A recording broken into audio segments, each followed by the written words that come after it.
welcome back. So we were talking about the iPhone 7 which is going to get released today. Hope later after this program get aired. So I think with the 7 numbers we are getting another competitor's phone coming out. I think already came out. Actually the biggest competitor for Apple is Samsung. Yes. So I think this is kind of funny actually. Most of the iPhone displays, the processors are made by Samsung, right? Yes. So a lot of people wonder, but it's actually the internal of the phone is mostly done by Samsung, and then Foxconn is the one who's manufactured it for Apple.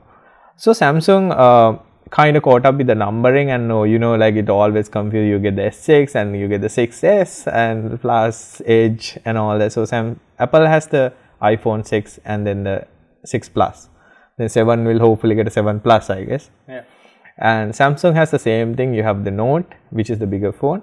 And sad news for Samsung in a way. So if you have a Samsung Note 7 phone, this has been recalled by Samsung. So this came out a few weeks back. It's actually a failure with the battery itself. So this phone actually explode if you're charging it. Not all the phones, but most of them. So Samsung has basically done a recall. I mean this is a new thing for Sri Lanka when you say a recall. But what happens is Samsung is basically ask everyone who bought the phone to return it back to Samsung. They will of course get the money back. And or else they said they'll replace it with a newer version of the Note 7. So what happens is when you're charging this, the phone explodes. So they found few cases and they confirmed there's actually an issue with the phone. I think with this, Tilina, we come to one of the things that people need to worry about is every phone, electronic device comes with a battery, and most of the lithium batteries are explosive. Yes.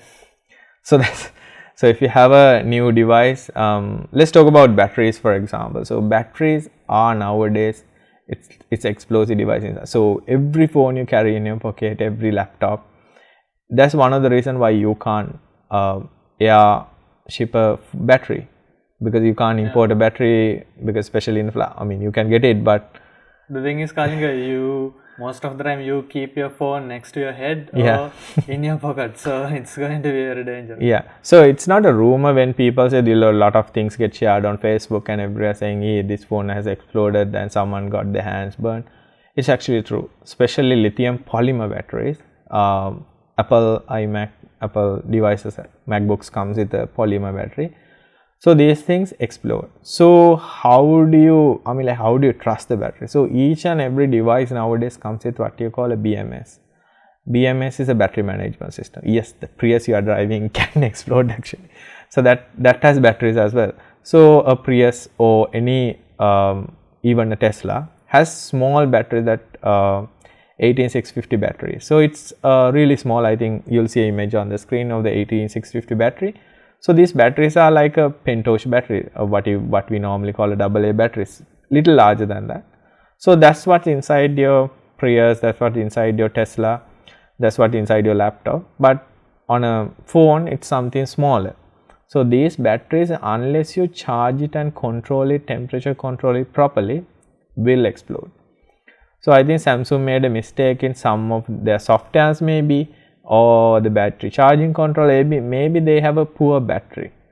So the thing is, Kalinga, this Samsung Note 7, the battery, they had 2 battery providers. Yeah. One is Samsung subsidiary, their own company, and the other one is some Chinese market. So this Chinese battery provider, the batteries are okay. Yeah. Only the Samsung provided batteries are the ones with the fault. So 70% of the phones are fine. They ship with the Chinese problem. battery. With the problem. With the problem. Oh. Only 30%. The phones they sold in China only had the better battery with the Chinese product.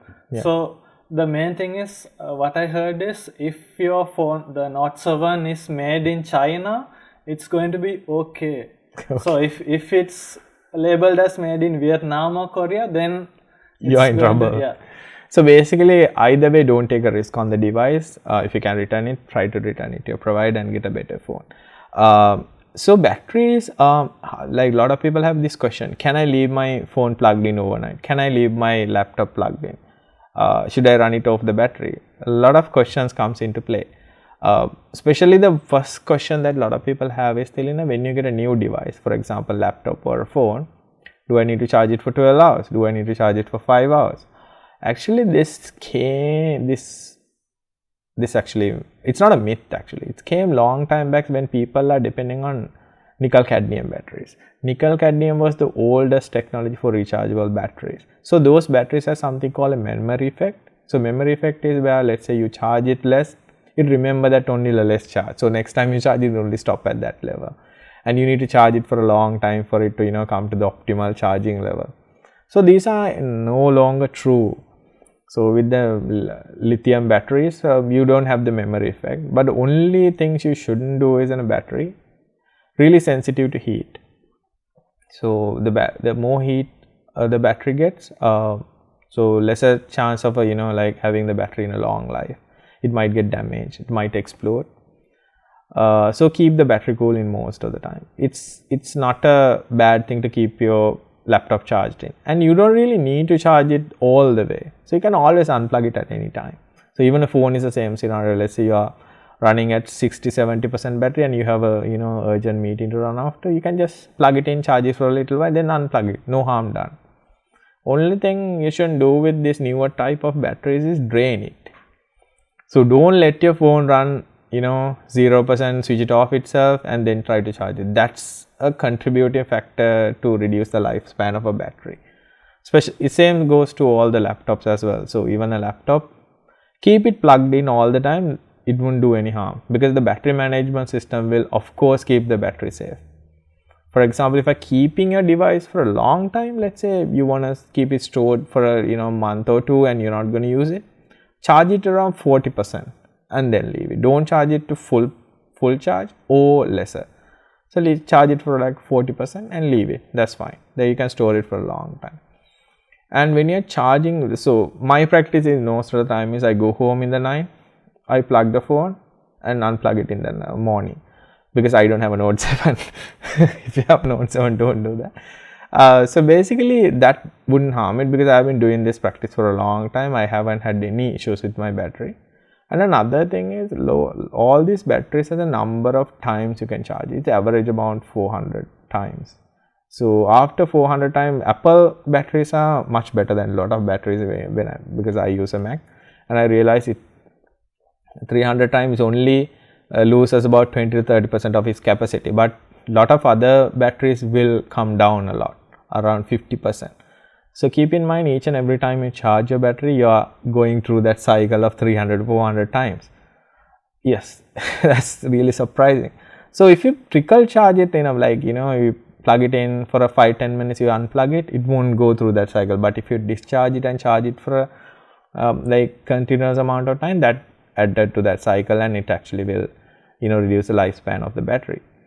So the best thing you can do is when you're charging, try to keep the phone switched off. This will help the phone not to get heated up, so the batteries won't get heated up, so it will get charged.